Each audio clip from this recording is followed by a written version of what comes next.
Hey there everybody, welcome back to the channel. It's Wednesday, May 14th, and we've been out finishing up some bean residuals and doing a little spot spraying, but now it's time to go spray the wheat. Got a pretty good chance of a lot of rain coming tonight, tomorrow and Thursday, or Friday, so we're gonna get cracking on it. Touch breezy, but it's just wheat, and we ain't got much to hurt. We'll be alright, so come along. Does this thing give you, oh that's cute. God, I'm ugly.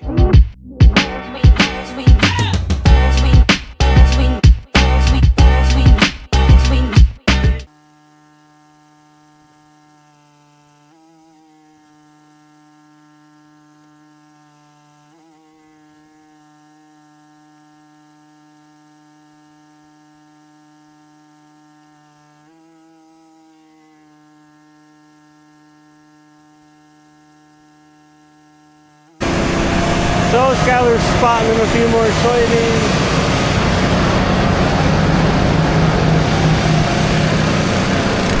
I planted like 45-50 acres of slough bottom yesterday. Like I said, we got quite a bit of rain coming in the forecast, so we're trying to finish up spotting in some beans, get the wheat sprayed. I need to start spraying corn too, but I don't think I'll get to that today. It's a little windy to be spraying corn. Wheat is not such a big deal. There's not much up right now that I can hurt spraying this wheat. You can't kill the ditches because we're just spraying for broadleaf. So I actually like to hang over and spray the ditch a little bit to clean up the thistle, a lot of Canada thistle and leafy spurge, stuff like that. Noxious weeds, try to keep them down.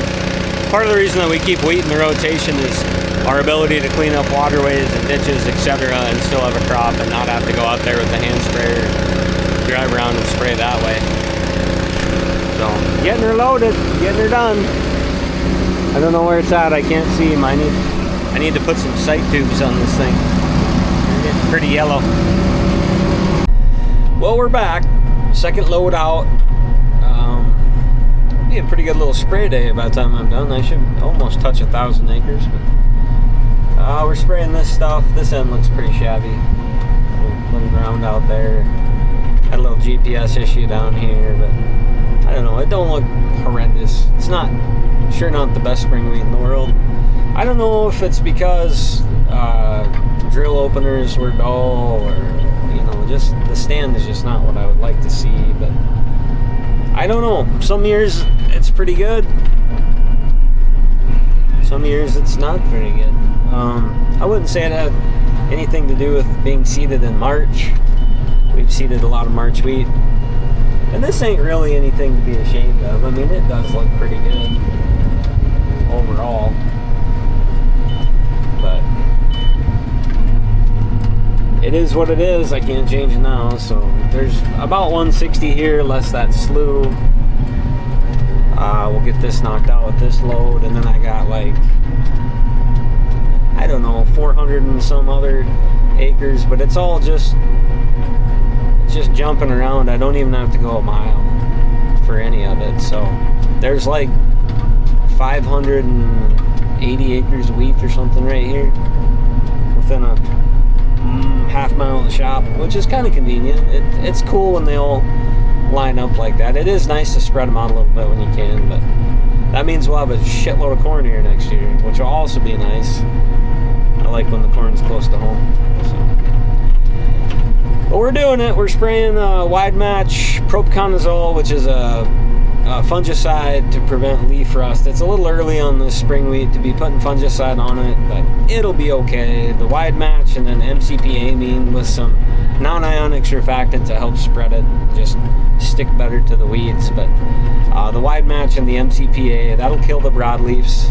Like I said, that's all we're after, is broadleafs. There are some products for grass control in wheat, but they're kind of hit and miss. We don't have a ton of grass problems out here. And this was sunflowers last year, like I said. I think I talked about that. This was sunflowers last year, so it's got some broadleaf pressure. We really do. So. All right, I'm gonna get back to spraying. I'll pick you up. Something cool happens, hopefully it doesn't. That means I probably broke down. I guess I gotta show you the good with I guess I gotta show you the good with the bad here.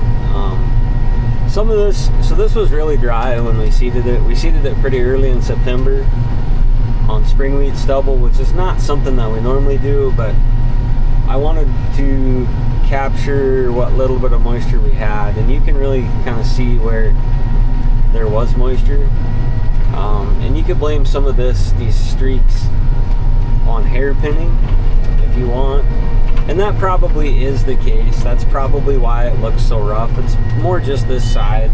As you get over yonder where it's a little bit wetter all the time, there is quite a bit better stand. But the fact of the matter is, we were not getting all the seed into soil, and that's a problem. Partly operator error for sure, and you know, if it would have rained a half an inch sometime last fall, it would have been fine. You'd have never known the difference. But you should never plant hoping for a rain or plant for a rain. You should always plant knowing that it's just maybe not gonna rain. We debated tearing this up or spraying this out, but we're gonna take it to harvest. There's quite a bit of it that's pretty good. It's more so just on this side where it was pretty rough looking. So, but you get across some of this, and it looks a lot better. This is definitely the worst of it. There's quite a bit of it that looks like this up here, where it's fully seeded. So, and you know, it is what it is. You could blame no-till. You could blame whatever you want. Guys always want to blame residue. They call residue trash like it's not their friend, but most of the time residue is your friend, and trying to leave some of it on top is not a bad idea. Even with the stand the way it is, you know, there won't be much for weeds out here because they're going to be suppressed, but a lot of it looks like this. This isn't bad, you know. You get some spots here and there, but probably some of this is the center of where the 2188 drove. So when we were combining wheat, we saw a 2188 with way too big of a header on it.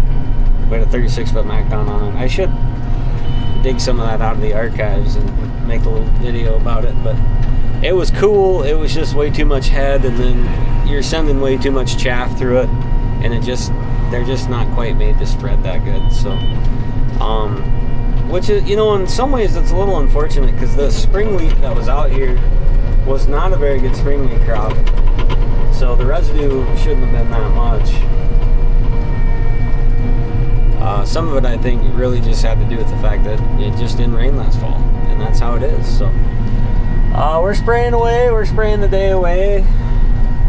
I think Dylan's gonna come drive water truck. I'm getting close to being done though. So, but if I didn't have to drive in for a couple fills, that would help a lot too. But I'm gonna have to probably drive in for one more. Unfortunately, that's just the way she goes. I'd say we're somewhere between like Ficus 5 and Ficus 6 on the growth stages, or Ficus, I'm not quite sure how you say it, but there's probably some notes popping. Probably not all of them. So we're maybe a skosh early on the fungicide on this stuff on the first round. And mostly we're just trying to protect it from leaf rust, but with the rains coming, you know, it's like timing. It might put us out another week, and then this stuff's going to get too big, and okay, goodness gracious. A fungicide pass, you know, is not going to make as much sense. You're going to be out here trying to maybe do what we would call a rescue treatment, versus this is more of a preventative maintenance treatment to keep the rust and stuff away. And then sometime right about flower, we'll come back and we'll put down Persaro, which I forget the chemical name, the actual, like right now I'm spraying propiconazole, which is a, the active ingredient, whatever you want to call it. I'm losing track of my words today. And propiconazole is, you know, 4 ounces. It's like $4 to $6 an acre. It's pretty cheap. It'll get you the flowering, keep the rust away, and now, you know, this we'll come back at flower and we'll put down Prosaro, which I forget the active ingredient of Prosaro. It's not propiconazole, believe it or not. And that'll prevent Fusarium head blight, which is more commonly known as scab. So the fungicide that we are putting down, like I said, is just preventative maintenance on this stuff. It's a pretty cheap insurance policy. You know, normally we're not big on like running around spraying insecticide, spraying fungicide if we don't need to. But wheat always seems to be the one that always pretty much needs a fungicide. So that's kind of what we're doing. And then obviously we're just putting down herbicide to kill some weeds.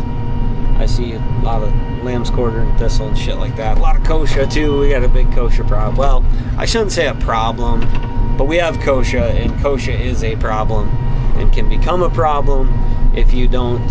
Hey, Dylan's here. I'm gonna see if he'll bring me the water truck so I don't have to go back to the yard. There we go. Got us a water truck now. Now we'll get something done. And don't pull over too far, Dylan. Which will fall in on you.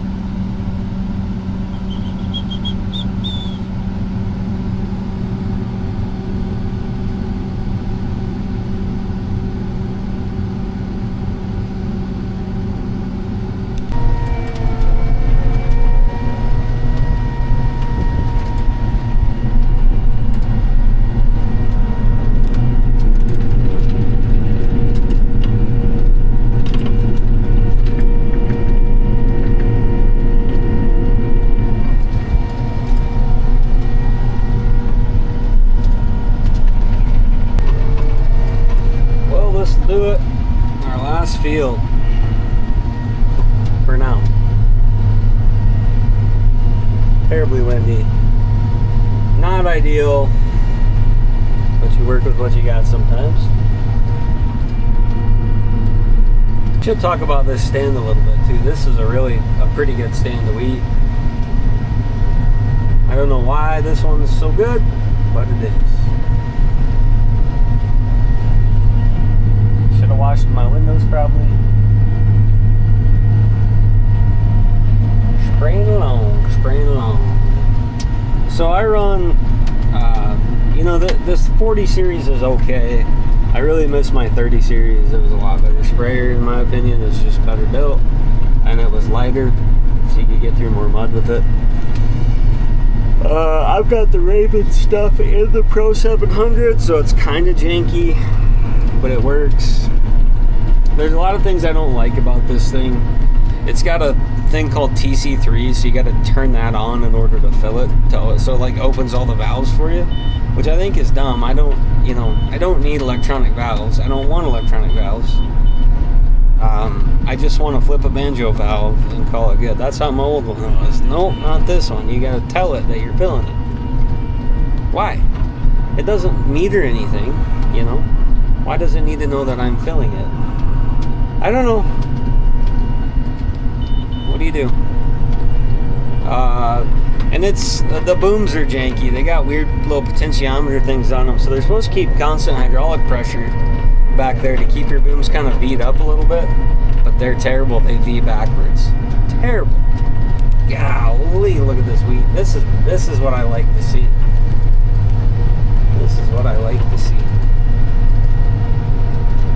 Pretty good stand.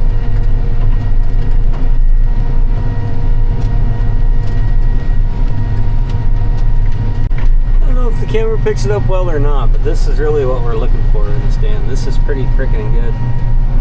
Pretty nice looking wheat out here. I don't know what the difference was, why this is a little, there might have been a little more moisture out here. I don't know.